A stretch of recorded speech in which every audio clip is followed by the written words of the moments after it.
definitely has its place in writing. It lends consistency in world building and prevents plot conveniences as well as other lazy habits among writers. Realism is often what draws audiences in and enables them to relate to characters and become immersed in a story. But obviously there are times when realism can serve to drag down a story rather than elevate it. I recently watched a character analysis of Elsa by Cinematherapy. You can find the link in the description. And they talked about how in Frozen 2, Elsa backsliding into feeling like she needs to isolate herself and do things on her own is a realistic portrayal. And while I fully agree with this, I don't consider it good writing, at least not in the realm of fiction. If you're writing a realistic portrayal like this outside of fiction, then by all means, go nuts. But you have to remember that one of the most appealing aspects of fiction is the escapism. Forcing your audience to sit and watch as you undo and redo plot points for the sake of realism can make your audience feel hopeless or cheated. Storytelling needs to have structure, and character arcs need to be a constant progression.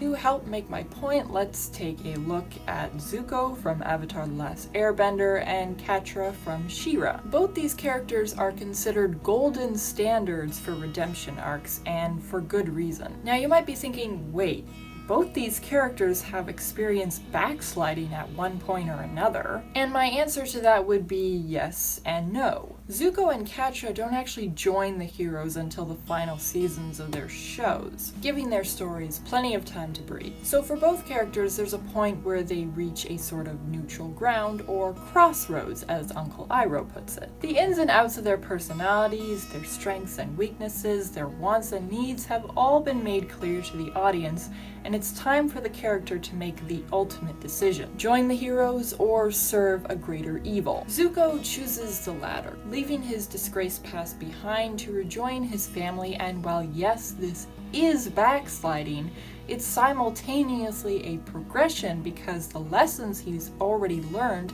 stay with him, making him unhappy with his decision until ultimately he changes it, cementing himself on the side of good. And we see the same for Catra. Whenever she starts falling into old patterns, she immediately catches herself and apologizes. And then we have Frozen 2, where Elsa's forced to reconcile with her powers, but it blows up in her face, and while she's sad that she has to be away from Anna, she feels like it's necessary, but that also blows up in her face, though not before she gets to sing an empowering song. And then Anna saves the day while Elsa handles cleanup, and haven't we already done all this? So as both a writer and avid consumer of entertainment, I have to ask that you please not torture your audience by wasting their time and emotional energy with repeated plot points. Realism is a good thing and can often be the glue that holds a story together, but this is one aspect of it that I believe is better left outside of fiction. Anyway, that's all I have for you today, so if you enjoyed, don't forget to drop a like, subscribe, hit the notification bell, and let me know your thoughts in the comments below. I'm your alibi, and I will see you next time.